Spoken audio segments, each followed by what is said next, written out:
اب ہم کیا کریں کہ بی جے پی والے ہمیں سلوٹ مارتے ہیں، وہ تو ہماری لیڈر کی جو ہے اچھائی ہے نا، وہ تو بڑاپن ہے آزاد صاحب کا. جس طریقے سے وہ اپنے اپوزیشن کے لیڈروں کو بھی محبت سے پیش آتے ہیں، انہوں نے کبھی گالی گلوچ نہیں کی.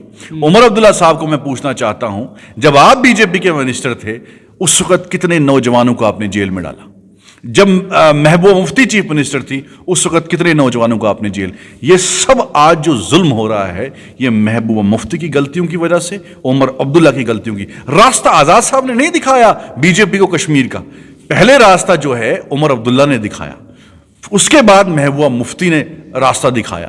تو یہ لوگ آج دوسروں پہ الزام لگاتے ہیں، دوسروں پہ الزام وہی لگائے گا جو اپنے آپ کو صاف پروو کرے گا کہ نہیں میں صحیح ہوں باقی غلط ہیں. نہیں عمر صاحب، میں آپ کو چیلنج کرتا ہوں کہ آپ ایک بھی ثبوت دکھائیے کہ آزاد صاحب نے کوئی کمپرومائز کیا ہو. آزاد صاحب 5 اگست کو اگر آرٹیکل 370 ہٹتا ہے، آزاد صاحب ہندوستان کے وزیر اعظم سے نہیں ملنے گے. یہ عمر عبداللہ صاحب تھے جو ہندوستان کے وزیر اعظم سے ملنے گے 3 اگست کو، اور 5 اگست کو آرٹیکل 370 ہٹتا ہے.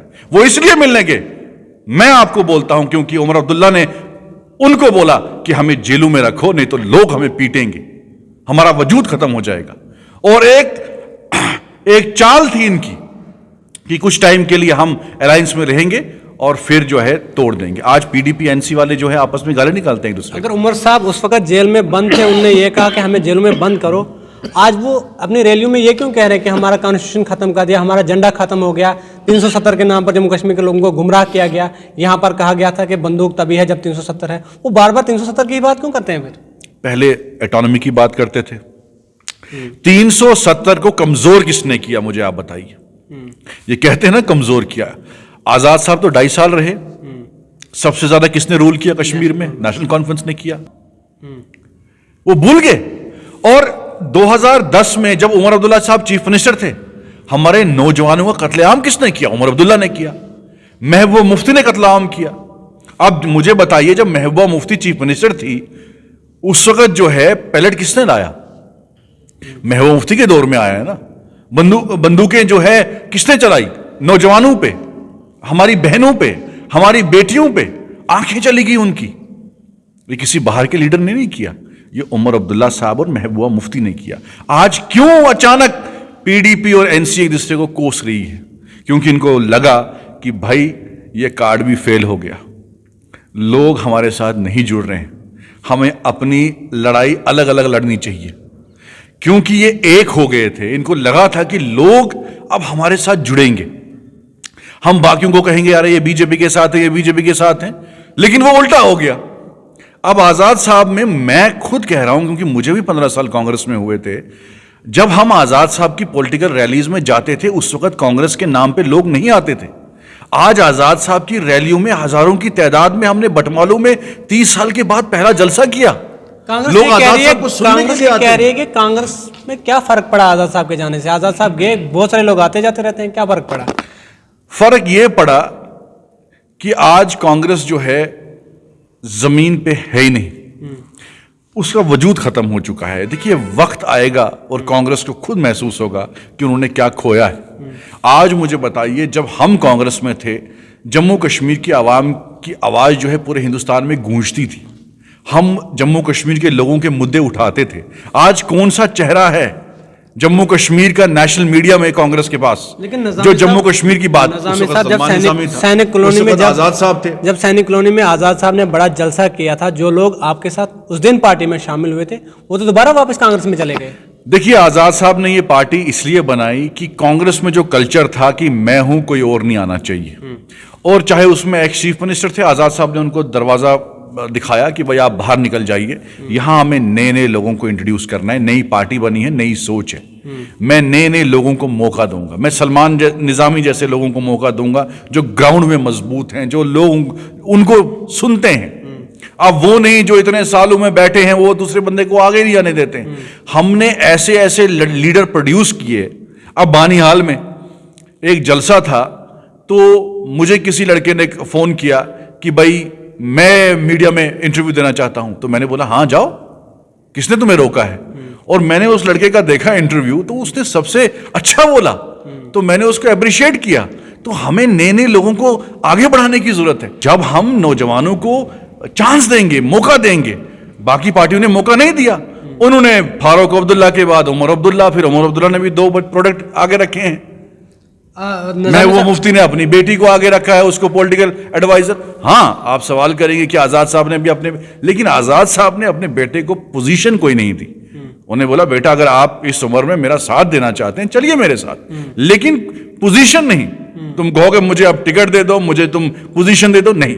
اب محبوبہ مفتی نے کیا کیا, سب سے پہلے ایڈوائزر اپنی بیٹی کو بنایا, عام آدمی کو نہیں بنایا, عام نوجوان کو نہیں بنایا. عمر عبداللہ نے کیا کیا, سپریم کورٹ میں پہلے جو وہاں لڑ رہے تھے سپریم کورٹ میں وکیل نوجوان بہت تھے جن کا میں نام نہیں لینا چاہتا ہوں, لیکن اپنے بیٹوں کو آگے رکھا. ہاں, اور جتنے نوجوان پہلے بھی جن پہ پی ایس اے لگا, جن پہ یو اے پی اے لگا, ان کی مدد ہم نے دلی میں کی. جے پور میں بہت سے نوجوان تھے, اتراکھنڈ میں بہت سے نوجوان تھے. جب پوچھے ان کے فیملی کے لوگوں سے, ہم نے تو ٹویٹ نہیں کیا. ہم ٹویٹ کیوں کریں گے؟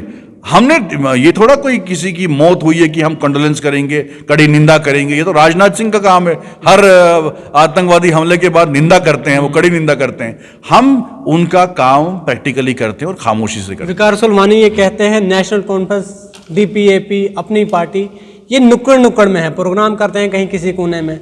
اگر آپ کانگریس کی بات کرو گے تو لکھنپور سے شروع ہو جاتی ہے کانگریس, کہیں بھی چلے جاؤ کانگریس ہے. یہ پارٹیاں صرف آپ نے اتنے ٹائم سے جب سے آزاد صاحب نے پارٹی چھوڑی ہے 500 سے زیادہ لوگ کانگریس سے کسی جلسے میں دیکھے ہیں.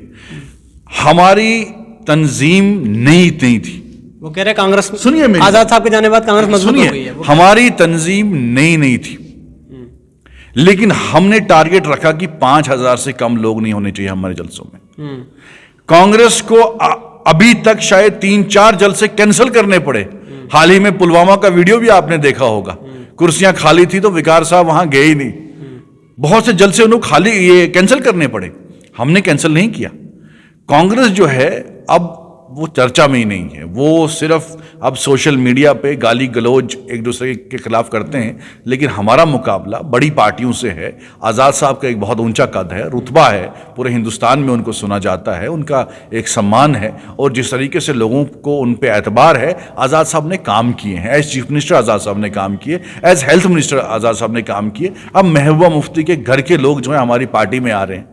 ہم نے تو ان کو زبردستی تو نہیں کی, کیونکہ انہوں نے دیکھا کہ محبوبہ مفتی نے ہی کس مصیبت میں ہمیں ڈالا ہے. ان کے اپنے بھائی نے ہمیں سنایا کہ بھائی اسی نے تو ہمیں, اس وقت ہم نے ان کو ہاتھ بھی جوڑے, بھائی اگر مفتی صاحب سے, ہمارے چاچا سے غلطی ہوئی ہے تم مت کرو. اس نے بولا نہیں, مجھے پاور میں رہنا ہے. تو آج یہ ڈرامہ کر رہی ہیں, اس لیے این سی کو بھی تسلی ہو گئی ہے, تو ان کا آپس میں جو ہے کلیش شروع ہو گیا ہے لوگ آزاد صاحب کے ساتھ. آخری سوال نظام صاحب آپ سے, 10-15 سال سے لگ بھگ آپ بھی سیاست میں ہیں, لیکن 2014 کے بعد جس طرح سیاست کا مزاج چینج ہوا ہے, پرسنلی ایک دوسرے پر جو ہے کمنٹ کرتے ہیں. وقار صاحب کی بات کریں آزاد صاحب پر, پھر وقار صاحب کی پارٹی کا کوئی ایک اور شخص کھڑا ہو جائے گا, وہ غلام نبی آزاد صاحب کے بارے میں کچھ بولنا شروع کر دے گا. تربیت جو ہے وہ امپورٹنٹ ہوتی ہے. ہمیں آزاد صاحب نے یہ نہیں سکھایا, ہمیں اپنے ماں باپ نے یہ نہیں سکھایا کہ اپنے بزرگ کی اس طریقے سے گالی گلوچ کر کے جو ہے آلوچنا کریں, یا پولیٹیکل رائیولری ہوتی ہے ہماری بھی. آپ نے میرے اس انٹرویو میں سنا کہیں بھی میں نے عمر صاحب کی پرسنلی ذاتی کوئی حملہ کیا یا محبوب, ہاں آئیڈیالوجیکل ڈفرینسز ہیں, بالکل ہیں. میں کہتا ہوں عمر صاحب نے جو ہے غلط کیا ہے, میں کہتا ہوں کہ محبوبہ مفتی نے بھی غلط کیا ہے, لیکن میں ذات پہ نہیں جانا چاہتا. کیوں؟ ان کی اب پرسنل لائف ہے. محبوبہ مفتی کیا کرتی ہے پرسنلی, ان کی کہاں کیا ایسٹ ہے, میں وہاں نہیں جانا چاہتا.